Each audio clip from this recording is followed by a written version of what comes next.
దేశమంతా ఒకవైపు చర్చ, మరోవైపు వాహనదారుల్లో ఆందోళన.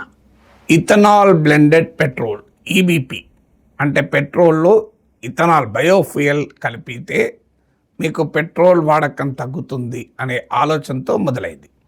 సో ఇప్పుడు 20% ఇథనాల్ కలిపిన పెట్రోల్ ఆల్రెడీ ఉపయోగిస్తున్నారు.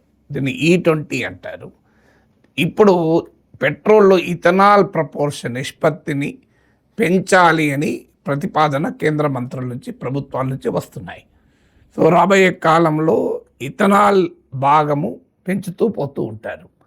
సో ఇది ఎందుకు అంటే మనం వెస్ట్ ఏషియా వార్తో చూసాం, foreign exchange crisis, dollar crisis, మీకు పెట్రోలియం సప్లైస్ ఆగిపోవడము, అలాగే ఈ కార్బన్ ఎమిషన్స్ అంటారు, అంటే శిలాజ ఇంధనాలు ఫాజిల్ ఫ్యూయల్స్ కనుక మీకు విషవాయువులు గ్రీన్ హౌస్ గ్యాసెస్ని ఎమిట్ చేస్తుంది.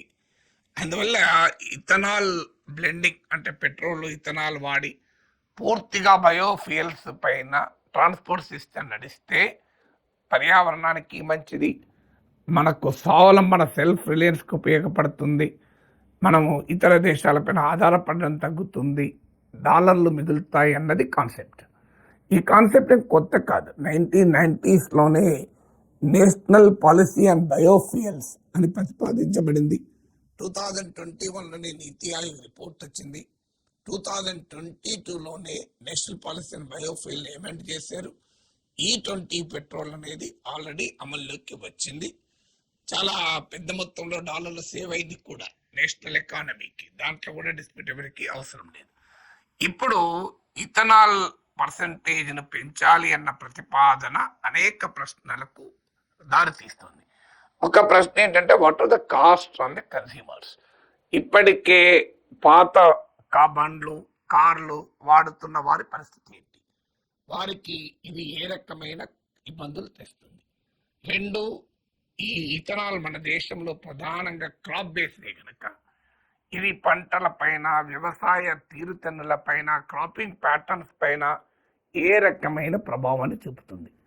మూడు, వాటర్ స్కేర్సిటీని కారణమవుతుందా. ఆల్రెడీ డేటా సెంటర్లతో పెద్ద ఎత్తున వాటర్ అవసరం వస్తుంది, దానిపైన చర్చ నడుస్తుంది.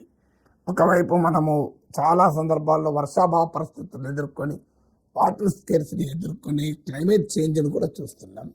సో ఇది వాటర్ స్ట్రెస్ను పెంచుతుందా, ఇది మూడవది. నాలుగవది ఏంటంటే ఇంపాక్ట్ ఆన్ పర్యావరణం. నిజంగానే ఈ బయోఫ్యూయల్ వల్ల పర్యావరణం మెరుగవుతుందా, ఫాసిల్ ఫ్యూయల్స్ తగ్గుతుంది కనుక లేదా. ఐదవది నిజంగానే ఎకానమీకి ఎంత సేవింగ్ అవుతుంది. ఎందుకంటే ఈ పెట్రోల్ డీజిల్ మనం పెద్ద ఎత్తున దిగుమతి చేసుకుంటాను. యాజ్ ఆఫ్ టుడే 88.6% మన మొత్తం ఇంధన అవసరాల్లో 88.6%, సుమారు 89% దిగుమతులపైనే. ఇది 2014లో 77.6 ఉండే, ఇప్పుడు ఇది 88.6 పెరిగింది. సో అందువల్ల ఇలాంటి అనేక ప్రశ్నల్ని ఈ ఇథనాల్ బ్లెండెడ్ పెట్రోల్ అనే అంశం మన ముందు పెడుతోంది. ఇందులో మొదటి సమస్య వాహనదారుల సమస్య. మన దేశంలో 2023 తర్వాత మ్యానుఫ్యాక్చర్ అయినటువంటి ఇంజన్స్ మాత్రం వాహనాలు they are compatible. E20 petrol అంటే 20% ఇథనాల్ కలిపిన పెట్రోల్కు కంపాటిబుల్, అనువుగా ఉన్నాయి. కానీ 2023కి ముందు ఉన్నటువంటి పెట్రోల్ వెహికల్స్లో మీకు ఆల్రెడీ ఈ E20 పెట్రోల్ వాడినాకనే అనేక సమస్యలు వస్తున్నాయని చాలామంది కంప్లైంట్ చేస్తున్నారు.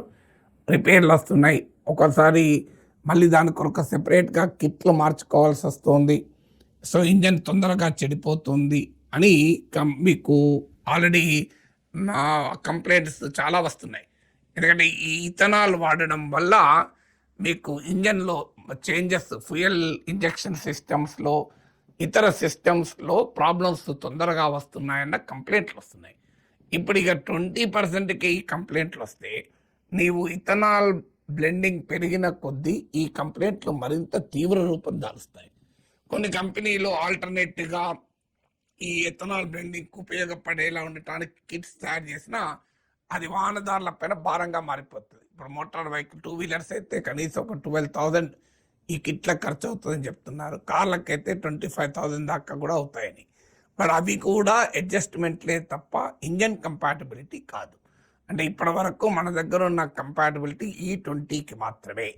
ఇప్పుడు బ్రెజిల్ లాంటి దేశాల్లో ఫ్లెక్స్ ఫ్యూయల్స్ అని వాటికి ఉపయోగపడేలా మీకు ఇంజన్లు రూపొందించారు. ఎందుకంటే అక్కడ 1970s ఆయిల్ షాక్ తర్వాతనే ఈ ఇథనాల్ బ్లెండింగ్ మొదలుపెట్టింది బ్రెజిల్లో. సో ఈ బ్రెజిల్లో ఒక 50 years క్రితమే మొదలు పెట్టే వరకు రకరకాల స్టేజెస్లో ఇథనాల్ బ్లెండింగ్ పెంచుతూ పోయారు కనుక ఈ ఫ్లెక్సీ ఫ్యూయల్ కంపాటబుల్ ఇంజన్లు బ్రెజిల్లో వచ్చాయి. అంటే ఆ ఇంజన్లలో అడ్వాన్స్డ్ సెన్సార్స్ ఉండి ఫ్యూయల్ ఎప్పుడైతే సప్లై అవుతుందో ఆ అడ్వాన్స్ సెన్సార్స్ ఎంతవరకు ఇందులో ఇథనాల్ ఉంది అనేది గుర్తించి దానికి తగినట్టుగా సిస్టమ్స్ను కాంపోనెంట్స్ను అడ్జస్ట్ చేసుకుంటుంది. సో ఆ రకంగా ఫ్లెక్సీ ఫ్యూయల్స్ మన దగ్గర లేవు. ఇప్పుడు మన ట్రాన్స్పోర్ట్ సిస్టమ్ మొత్తం ఈ ఫ్లెక్సీ ఫ్యూయల్ ఇంజన్లను తయారు చేయాలి అంటే ఎంత సమయం పడుతుంది? టాటా మోటార్స్ లాంటి వాళ్ళు మేము రెడీగా ఉన్నామంటున్నారు, కానీ entire Indian automobile transport system మొత్తం ఫ్లెక్సీ ఫ్యూయల్ ఇప్పటికి E20కే కంపాటబుల్ 2023 తర్వాత వచ్చిన వెహికల్స్. ఇక మొత్తం అన్ని వాహనాలు కూడా ఫ్లెక్సీ ఫ్యూయల్గా రావాలి అంటే ఈ ట్రాన్సిషన్ చాలా పెయిన్ఫుల్గా ఉంటుంది. మీకు వాహనదారుల పైన కాస్ట్ పెరిగిపోతుంది, మెయింటెనెన్స్ కాస్ట్ పెరుగుతుంది. సో ఇథనాల్ వాడినప్పుడు మెయింటెనెన్స్ కాస్ట్ కూడా గణనీయంగా పెరుగుతుంది. సో ఈ ఛాలెంజెస్ అన్నీ వస్తున్నాయి. ఇది మొదటి సమస్య. రెండవ సమస్య ఏంటంటే మనం ఇప్పటికే పెట్రోల్, డీజిల్ లాంటి హైడ్రోకార్బన్స్ వాడడాన్ని తగ్గించడానికి ఎలక్ట్రిక్ మొబిలిటీ పైన కేంద్రీకరిస్తున్నాం. కేంద్ర ప్రభుత్వం ఇప్పటికే భారీ ఎత్తున ఎలక్ట్రిక్ మొబిలిటీకి రాయితీలు ఇచ్చాయి, పన్నుల రాయితీలు ఇచ్చారు, ఛార్జింగ్ ఇన్ఫ్రాస్ట్రక్చర్ గణనీయంగా పెంచారు. సో మీకు ఈవీలకు పెద్ద ఎత్తున ఎంకరేజ్మెంట్ చేస్తున్నారు. అందుకే మీరు గమనించండి, రోడ్లపైన ఈవీల సంఖ్య చాలా ఎక్కువగా పెరిగింది. చాలా కంపెనీలకు కూడా ఈవీలను రంగంలోకి దించుతున్నారు. ఈవీలే కాదు, మీకు హైబ్రిడ్ కార్స్ కూడా, అంటే both petrol and electric mobility ఉండేటువంటి కార్లు మీకు టయోటా, ఇన్నోవా లాంటివి, మీకు మారుతి కూడా ఇలాంటి మోడల్స్ ఆల్రెడీ రిలీజ్ చేశాయి. ఇది కాక మహేంద్ర లాంటి కంపెనీలు, ఇతర అనేక కంపెనీలు కంప్లీట్లీ ఎలక్ట్రిక్ వెహికల్స్ను కూడా రంగంలోకి దించింది. ఈ వెహికల్స్ వచ్చాయి, ఎలక్ట్రిక్ మోటార్ సైకిల్స్ కూడా వచ్చేసాయి. సో ఒకవైపు ఏమో ఈ నో కార్బన్ అంటే ఏ రకమైన కాలుష్యానికి అవకాశము లేని క్లీనర్ ట్రాన్స్పోర్ట్ సిస్టమ్ అయిన ఈ మొబిలిటీ ఎంకరేజ్ చేస్తుంది ప్రభుత్వం. ఈవెన్ ఆర్టీసీ బస్సులు కూడా ఎలక్ట్రిక్ వెహికల్స్ని ఇంట్రొడ్యూస్ చేయాలని కేంద్ర ప్రభుత్వం పథకాలే పట్టుకొచ్చి రాష్ట్ర ప్రభుత్వాల ఆర్టీసీలకు ఉచితంగా బస్సులు కూడా ఇస్తున్నాయి. వాటి కాస్ట్ భారం ఎక్కువైపోయినా కూడా ఇస్తున్నారు. ఇప్పుడు ఒకవైపు ఎలక్ట్రిక్ మొబిలిటీని ఎంకరేజ్ చేస్తూ మరోవైపు ఈ బయోఫ్యూయల్ ఎథనాల్ బ్లెండింగ్ను ఎంకరేజ్ చేస్తే సాధారణంగా ఆటోమొబైల్ సిస్టమ్ ఎలక్ట్రిక్ మొబిలిటీకి షిఫ్ట్ కావాలంటే కంప్లీట్ ట్రాన్స్ఫర్మేషన్.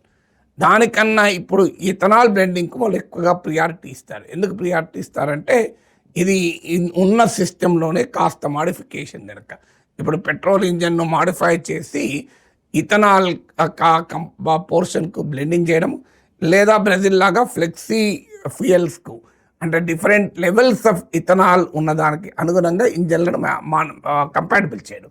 అందువల్ల దీనివల్ల ఎలక్ట్రిక్ మొబిలిటీకి చేస్తున్న ప్రయత్నాలు కాస్త కుంటుపడతాయి. ట్రాన్స్పోర్ట్ సిస్టమ్ మొత్తం ఈ మొబిలిటీ కన్నా కూడా ఇథనాల్ బ్లెండెడ్ పెట్రోల్ వైపే ఆసక్తి చూపుతాయి. ఇప్పుడు మీరు అందుకే ఇప్పుడిప్పుడే కాస్త అనేక కంపెనీలు ఈ ఎలక్ట్రిక్ వెహికల్స్ చేస్తున్న సమయంలో ఈ ఎథనాల్ బ్లెండింగ్ పెట్రోల్ పైన ఎంఫసిస్ వల్ల ఎలక్ట్రిక్ మొబిలిటీ ఆగిపోతుంది. అందువల్ల నిజంగా ఇవాళ కార్బన్ ఎమిషన్కు సమస్యకు పరిష్కారం ఈ మొబిలిటీ. నిజంగా ఇథనాల్ బ్లెండింగ్ కూడా, ఇథనాల్ అయినా నీకు పెట్రోల్ అయినా ఇది హైడ్రోకార్బన్ కరెక్ట్ ఉన్నది, ఇథనాల్ ఇది ప్లాంట్ బేస్డ్, అంతే డిఫరెన్స్ మీకు. అందువల్ల కాస్త లెస్ పొల్యూటింగే తప్ప నో పొల్యూషన్ అని అనలేము. మీకు కంప్లీట్లీ పొల్యూషన్ లెస్ అంటే ఈ వెహికల్సే. సో అందువల్ల ఆ టార్గెట్ కాస్త మిస్ అయ్యే అవకాశం ఉంటుంది. ఇది సెకండ్ ఛాలెంజ్. ఇప్పుడు మీకు థర్డ్ ఫ్యాక్టర్ ఏంటంటే ఫ్యూయల్ ఎఫిషియన్సీ. మీకు ఇథనాల్ వాడినా కూడా 40% ఆఫ్ ఫ్యూయల్ ఎనర్జీ మాత్రమే మెకానికల్ పవర్గా కన్వర్ట్ అవుతుంది. అదే మీకు ఎలక్ట్రిక్ వెహికల్స్లో 80 to 90% of electric power conversion అవుతుంది. అందువల్ల ఈ vehicles are relatively more efficient than the ethanol blended petrol లేదా ఫుల్లీ ఎథనాల్ వెహికల్స్. మీకు మైలేజ్ రీత్యా కూడా చూసినా ఇథనాల్ బ్లెండెడ్ పెట్రోల్ అనేది లెస్ మైలేజ్ ఇస్తుంది కంపారిటివ్లీ. అందువల్ల మీకు హయ్యర్ ఎంత ఫ్యూయల్ సేవ్ అవుతుంది అనేది కూడా ప్రశ్నార్థకం అనేది చాలామంది ఎక్స్పర్ట్స్ అభిప్రాయం. So I'm not a real experts, ఇతర ఎక్స్పర్ట్ చెప్పిన దాని ఆధారంగా మీ ముందు పెడుతున్నాను, మీరు కూడా ఆలోచించండి. ఇప్పుడు ఉదాహరణకు E100 అంటే కంప్లీట్లీ ఇథనాల్ వాడితే ఇథనాల్లో ఉండేటువంటి పవర్ ఎనర్జీ మీకు 65% కలరిఫిక్ వాల్యూ, అంటే ఒక పెట్రోల్తో పోలిస్తే ఇథనాల్ ఇది ఓన్లీ 65% ఆఫ్ కలరిఫిక్ వాల్యూ మాత్రమే ఉంటుంది. అండ్ దానివల్ల ఏమవుతుంది అంటే మీకు ఒక 10 లీటర్స్ ఆఫ్ పెట్రోల్ వాడే చోట మీరు E100 వాడారనుకోండి ఫ్యూయల్, అది 15.4 లీటర్స్ వాడాలి, అంటే నియర్లీ 50% ఎక్కువ ఫ్యూయల్ వాడాలి. అలాగే ఈ ఇథనాల్ బ్లెండింగ్ తగ్గిన కొద్దీ కొంత చేంజెస్ ఉండొచ్చు, కానీ ఓవరాల్గా మాత్రం ఫ్యూయల్ ఎఫిషియన్సీ మైలేజ్ తక్కువగా ఉండడం వల్ల ఓవరాల్గా ఫ్యూయల్ కన్జంప్షన్ చాలా ఎక్కువగానే ఉంటుంది అనేది వాదన. సో దానికి కాస్ట్ ఒకటే కాదు, ఇతర రకాలమైన సమస్యలు ఫ్యూయల్ ఎఫిషియన్సీ తగ్గినప్పుడు ఇతర అనేక రకాల సమస్యలు వచ్చే అవకాశం ఉంటుంది. అందుకే మీకు కన్జ్యూమర్స్ ప్రొటెక్ట్ చేయడం కొరకు నీతి ఆయోగ్ రికమెండ్ చేసిందంటే ట్యాక్స్ ఇన్సెంటివ్స్ ఇవ్వండి.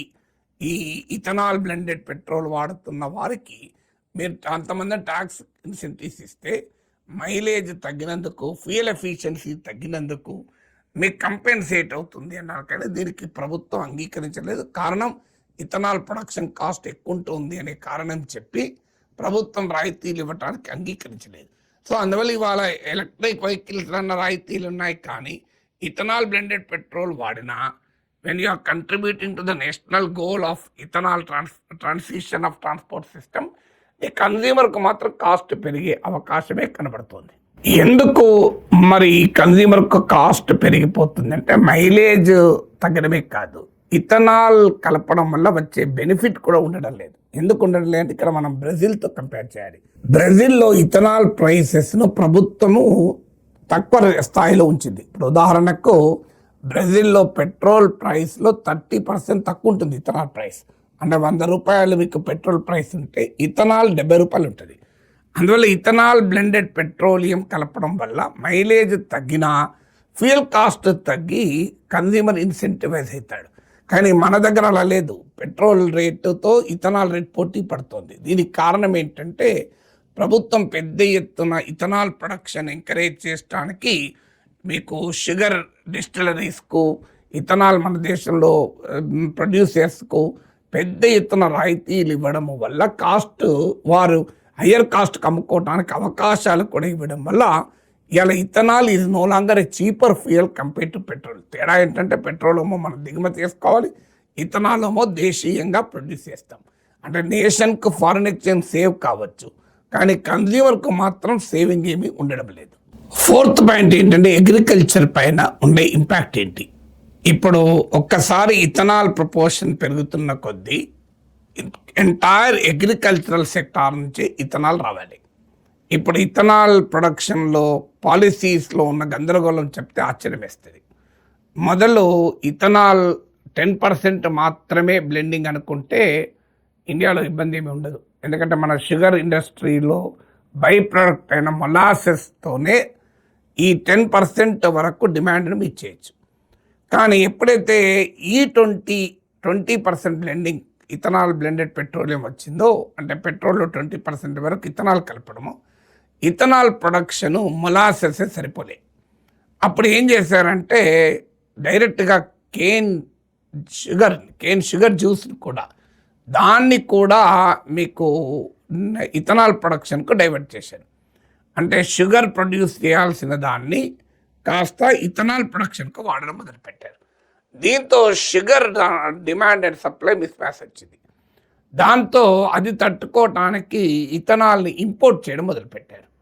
సో మళ్ళీ ఏమి లాభం, ఇథనాల్ ఇంపోర్ట్ చేస్తే పెట్రోల్ డీజిల్ ఇంపోర్ట్ చేసుకున్నట్టే కదా అని చెప్పి అగ్రెసివ్గా ఇన్సెంటివ్స్ ఇచ్చి మన దేశంలో ఇథనాల్ ప్రొడక్షన్ పెంచారు. ఇప్పుడు ఓవర్ సప్లై అయిపోయింది. సో ఇప్పుడు ఓవర్ సప్లై అయిపోయి 20 బిలియన్ లీటర్స్ వరకు మనం ప్రొడక్షన్ చేస్తే ఇండియాలో ప్రొడ్యూస్ అయిన దాంట్లో 10% కూడా 50% సరిపోతుంది మనం. అందువల్ల ఈ ఓవర్ ప్రొడక్షన్ ఉంది కనుక ఇప్పుడు E20 తీసుకొస్తున్నారన్న విమర్శ కూడా ఉంది. అంటే ఇథనాల్ ప్రొడక్షన్ను అవసరాన్ని మించి ఉంది కనుక దాన్ని ఉపయోగించుకోవటానికి 20% ఇథనాల్ బ్లెండెడ్ పెట్రోలియం తీసుకొచ్చారన్న విమర్శ కూడా ఉంది. సో దీనివల్ల ఏమవుతుంది అంటే ఎంటైర్ అగ్రికల్చరల్ ప్రొడక్షన్తోనే సమస్యగా మారిపోయింది. ఈ ఇథనాల్ ట్రాన్సిషన్ వల్ల అగ్రికల్చర్ సెక్టార్లో వచ్చిన సవాళ్ళు చూస్తే ఆశ్చర్యపేస్తాయి మనకు. ఇప్పుడు మన దేశంలో ప్రొడ్యూస్ అవుతున్న ఇథనాల్లో 40%కు sugarcane base feedstock, 50% maize మొక్కజొన్న వాడతారు. ఇక రిమైనింగ్ 10%కు రకరకాల మిల్లెట్స్, స్పాయిల్డ్ రైస్, వీట్, కొంత క్రాప్ రెసిడ్యూ వ్యర్థ పదార్థాలు, అగ్రికల్చర్ వేస్ట్ పదార్థాలు కూడా వాడతారు. దీనివల్ల ఏం జరిగింది, నేను ఇంతకుముందు చెప్పాను, ఇథనాల్ కొరకు షుగర్ కేన్ జ్యూస్ను కూడా వాడడం వల్ల షుగర్ ప్రైసెస్ పెరిగి షుగర్ డిమాండ్ అండ్ సప్లై సమస్య వచ్చింది. సరిగ్గా ఇప్పుడు మేజ్ను విపరీతంగా వాడడం వల్ల మేజ్ ప్రొడక్షన్ పెరిగిన మాట నిజం. మేజ్ విస్తీర్ణం పెరిగింది, ఇప్పుడు 10% దాకా పెరిగింది. కానీ మేజ్ సరిపోవడం లేదు. ఇప్పుడు మనం ఒకప్పుడు మొక్కజొన్న ఎగుమతిదారులం, ఇప్పుడు దిగుమతి చేసుకునే పరిస్థితికి వచ్చాం. నీకు మొక్కజొన్న మేజ్ కల్టివేషన్ పెంచాల్సి వచ్చింది. దానివల్ల ఇప్పటికే మనం దిగుమతి చేసుకుంటున్న పల్సెస్ అండ్ ఆయిల్ సీడ్స్, పప్పు దినుసులు, నూనె గింజల సాగు తగ్గిపోతుంది. అంటే మీరు ఒక్కదాని కొరకు ఇంకోటి ఎంత ఇబ్బందులు అవుతుంది చూడు. మేజ్ను, మొక్కజొన్నను పౌల్ట్రీ ఇండస్ట్రీలో కూడా ఫీడ్ స్టాక్గా వాడతారు. ఇప్పుడు ఇథనాల్కి మేజ్ డైవర్షన్ వల్ల నీకు pulses and oil seed production దెబ్బతింటుంది. పౌల్ట్రీ ఇండస్ట్రీకి ఫీడ్ స్టాక్ సమస్యగా మారుతుంది. ఆఖరికి ఇంత పెద్ద ఎత్తున ఇథనాల్కు డిమాండ్ పెరగడం వల్ల ప్రజా పంపిణీ వ్యవస్థ, పబ్లిక్ డిస్ట్రిబ్యూషన్ సిస్టమ్ కొరకు సేకరించిన రైస్, వీట్ కూడా ఇథనాల్ ప్రొడక్షన్కు డైవర్ట్ చేస్తున్నారన్న విమర్శలు కూడా వస్తున్నాయి. అంటే మ్యాసివ్గా ఇథనాల్కు డిమాండ్ పెరగడం, అంటే ఇథనాల్ బ్లెండెడ్ పెట్రోల్ ఇథనాల్ శాతాన్ని పెంచే నిర్ణయం తీసుకోవడం వల్ల ఎంటైర్ అగ్రికల్చరల్ ప్రొడక్షన్ ప్యాటర్న్స్ని ఇవాళ దెబ్బతీసే పరిస్థితి ఏర్పడింది. ప్రపంచంలోనే అత్యధికంగా ఇథనాల్ ప్రొడ్యూస్ చేసేటువంటి దేశం అమెరికా. అందులో అత్యధికంగా మేజ్, మొక్కజొన్న నుంచే ప్రొడ్యూస్ చేస్తారు. సో ఈ మేజ్ నుంచి ప్రొడ్యూస్ చేసే ఇథనాల్ ప్రొడ్యూస్ అమెరికాలో రీసెర్చ్ ఏం చెప్తుందంటే, ఇలా భారీ ఎత్తున మేజ్ను ఫీడ్ స్టాక్గా వాడి మీకు ఇథనాల్ ప్రొడక్షన్కు వాడడం వల్ల గ్రెయిన్ ఆహార ధాన్యాల ధరలు పెరిగిపోయాయి. సో మీకు ఫెర్టిలైజర్ యూజ్ పెరిగింది, ఎందుకంటే మేజ్ ప్రొడక్షన్ పెంచాలి కనుక పెద్ద ఎత్తున ఎరువుల వాడకం పెరిగింది. దానివల్ల ఎరువుల దిగుమతులకు ఖర్చు పెరుగుతుంది. ఇప్పుడు మనలాంటి దేశంలో సెల్ఫ్ సఫిషియన్సీ ఫెర్టిలైజర్ ప్రొడక్షన్లో లేదు. ఫెర్టిలైజర్ ఎక్సెస్ యూజ్ వల్ల జరిగే భూసారం దెబ్బతినడం, ఈ ఛాలెంజెస్ ఉంటాయి. నేను ఇంతకుముందు చెప్పినట్లు మేజ్కు ల్యాండ్ ఎక్కువగా వాడడం వల్ల పల్సెస్, ఆయిల్ సీడ్స్ ప్రొడక్షన్ దెబ్బతిన్నది. మీకు పౌల్ట్రీ ఇండస్ట్రీకి ఫీడ్ స్టాక్ దెబ్బతిన్నది. ఆఖరికి ప్రజలకు ఫుడ్ గ్రెయిన్ ప్రైసెస్ కూడా పెరిగినటువంటి పరిస్థితులు మీకు ఏర్పడ్డాయి అమెరికాలో కూడా. అందువల్ల దానికి పరిష్కారం ఏంటి అన్నప్పుడు ఫుడ్ గ్రెయిన్స్ వాడము, అగ్రికల్చరల్ క్రాప్ రెసిడ్యూ ఉంటుంది కదా, పంటల వ్యర్థ పదార్థాలు వాడి ఇథనాల్ తయారు చేస్తామనే యొక్క ప్రతిపాదన ఉంది. కానీ అది ప్రాక్టికల్గా ఏంటి రిజల్ట్ అంటే వెరీ లో క్వాంటిటీలో మాత్రమే ఇథనాల్ ప్రొడక్షన్ సాధ్యమవుతుంది. అది కూడా కాస్ట్ పెరిగిపోతుంది. అందువల్ల అనివార్యంగా ఆహార ధాన్యాలు వాడాల్సిందే. ఆహార ధాన్యాలను వాడి ఇథనాల్ ప్రొడక్షన్కు, అది షుగర్ కేన్ జ్యూస్ని డైవర్ట్ చేస్తే షుగర్ ప్రైసెస్ పెరుగుతాయి. మేజ్ను ఫీడ్ స్టాక్గా ఇప్పటికే 50% వాడుతున్నాను. మీకు పెద్ద ఎత్తున ఇప్పుడు ఇథనాల్ డిమాండ్ 4 times 5 times పెరుగుతుంది. మీకు ఇథనాల్ బ్లెండింగ్ పెరుగుతున్న కొద్దీ ఆ పెరుగుతున్న డిమాండ్కి ఇథనాల్ కావాలంటే ఖచ్చితంగా రైస్, వీట్, మేజ్ ఇవన్నీ కూడా ఇథనాల్ ప్రొడక్షన్కు డైవర్ట్ చేయాల్సి వస్తుంది.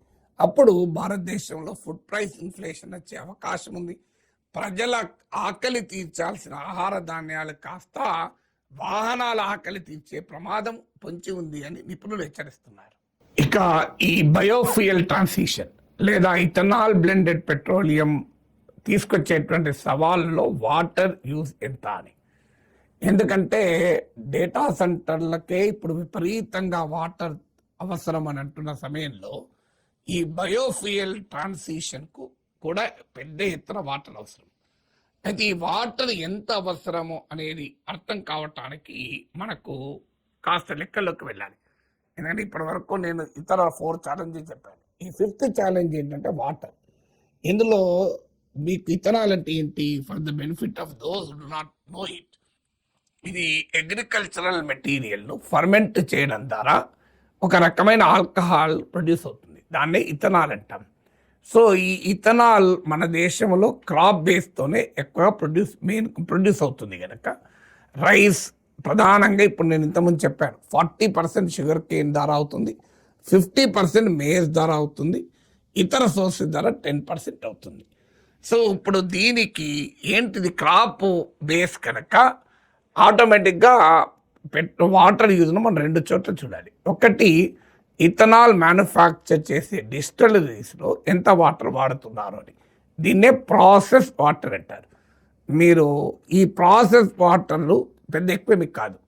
ఇథనాల్ ఫ్యాక్టరీస్లో వాడే వాటర్ తక్కువే. ఇప్పుడు ఒక 1 లీటర్ ఆఫ్ ఇథనాల్ తయారు కావాలంటే 3 to 5 లీటర్స్ ఆఫ్ వాటర్ ఉంటే సరిపోతుంది. ఇది చూపెట్టి చాలామంది ఇథనాల్ ప్రొడక్షన్కి వాటర్ ఏం అవసరము, మోడర్న్ డిస్టిలరీ చాలా తక్కువ వాటర్తో ప్రొడ్యూస్ చేస్తున్నాయి కదా అని అంటారు. కానీ అర్థం కావాల్సింది అంటే ఇథనాల్ వాడటానికి ఫీడ్ స్టాక్ ఏది వాడతారు? ఇప్పుడు మీరు షుగర్ కేన్ వాడతారు, 40% షుగర్ కేనే వాడుతున్నారు.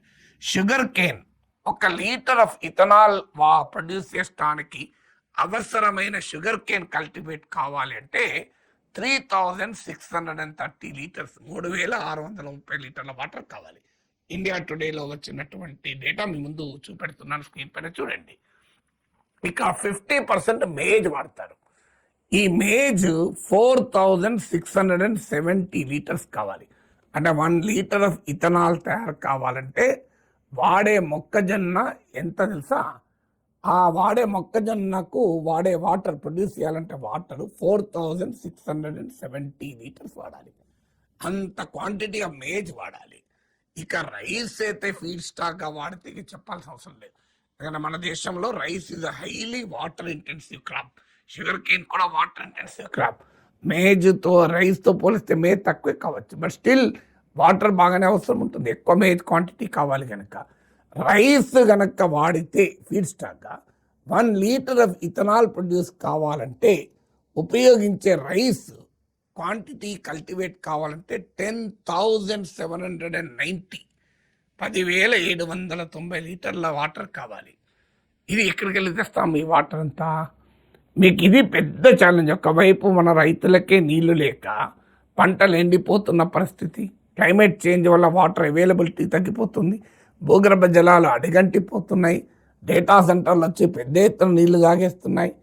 ఇప్పుడు మరి వీటికి కూడా వాటర్ ఎక్కడికి వెళ్ళి తెస్తాం బయోఫ్యూయల్కు అనేది ఇప్పుడు పెద్ద క్వశ్చన్గా ముందుకు వస్తుంది. ఎస్, ఫారిన్ ఎక్స్చేంజ్ కాస్ట్ తగ్గిపోతుంది, మనకు ఇంపోర్ట్ తగ్గుతుంది, నిజమే, అక్కడ అవసరమే, అక్కడ లాభమే, కాదని ఎవరంటలేరు. కానీ మరి ఈ కాస్ట్ సంగతి ఏంటి, ఎలా బ్యాలెన్స్ చేస్తావు దీన్ని అనేది క్వశ్చన్. నేను ఇంతకుముందే చెప్పాను, pulses and oil seeds cultivation, పప్పు దినుసులు, నూనె గింజల ఉత్పత్తి తగ్గి వాటి విస్తీర్ణం తగ్గుతుంది. దానివల్ల పెట్రోల్ డీజిల్ ఇంపోర్టుకు వాడే డాలర్లు కాస్త ఆహార ధాన్యాలు ఇంపోర్టుకు వాడాలి. ఇక్కడ ఇక్కడ ఇంకో వాదన ఏంటంటే అలా కాదు, ఫుడ్ గ్రెయిన్స్ అవసరం లేదు, 2G ఇథనాల్ వాడచ్చు అంటే second generation ethanol. Second generation ethanol అంటే డైరెక్ట్గా ఫుడ్ గ్రెయిన్ వాడకుండా, ఈ ఫుడ్ గ్రెయిన్ వాడకుండా అగ్రికల్చరల్ క్రాప్ రెసిడ్యూ, పంటల వ్యర్థ పదార్థాలు, ఉదాహరణకు తౌడు, మీకు రైస్ వాడినప్పుడు వడ్లు బియ్యంగా మారినప్పుడు వచ్చేటువంటి బై ప్రొడక్టు, ఇలాంటివి వాడినప్పుడు మీకు అదనంగా కల్టివేషన్కు వాటర్ అవసరం ఉండదు కదా అని. కానీ అది మోర్ కాస్ట్లీ అవుతుంది ఇథనాల్ తయారీ. అది చాలా తక్కువ క్వాంటిటీలో మాత్రమే ఇథనాల్ ఉత్పత్తి అవుతుంది. ఈ స్థాయిలో ఇథనాల్ డిమాండ్ మీట్ కావాలంటే అది షుగర్ కేన్ ఇండస్ట్రీలో వచ్చే బై ప్రొడక్ట్ మొలాసెస్తోనో, లేదంటే రైస్ బ్రాన్తోనో, తౌడుతోనో, లేదా wasted rice, broken rice, spoil రైస్తోనో సరిపోయే ప్రసక్తే లేదు. ఖచ్చితంగా ఫుడ్ గ్రెయిన్ను డైవర్ట్ చేయాల్సిందే. ఫుడ్ గ్రెయిన్ డైవర్ట్ చేయడం ద్వారా ఫుడ్ సెక్యూరిటీ అనేది ఛాలెంజ్లో పడుతుంది అనేది ఎక్స్పర్ట్ చెప్పేది. ఇప్పటి వరకు నేను ఈ biofuel transition, ethanol blended petroleum వాడడం వల్ల ఫారిన్ ఎక్స్చేంజ్ ఆదా అవుతుంది ఒక చోట, నిజమే, కానీ మరో చోట ఫారిన్ ఎక్స్చేంజ్ ఖర్చు అవుతుంది. ఇది ఎంత మేరకు ఎకనామిక్గా వయబుల్ ఇది అనేది ఒక సీరియస్ క్వశ్చన్ మార్క్. అనేక మంది ఎక్స్పర్ట్స్ రైజ్ చేసిన ప్రశ్నలు మీ ముందు పెడుతున్నాను. నేనేమి ఎక్స్పర్ట్ కాదు ఈ రంగంలో, కానీ ఈ అంశాలు, ఈ కన్సర్న్స్ను మాత్రం గవర్నమెంట్ అడ్రస్ చేయాలి. పూర్తి స్థాయిలో ఇథనాల్ బ్లెండింగ్కి వెళ్ళే ముందు, హయ్యర్ లెవెల్స్ ఆఫ్ ఇథనాల్ బ్లెండింగ్కి వెళ్ళే ముందు ఈ డిబేట్ మాత్రం నడవాలి. గవర్నమెంట్ వీటికి కన్విన్సింగ్ ఆన్సర్స్ అయితే ఇవ్వాలి.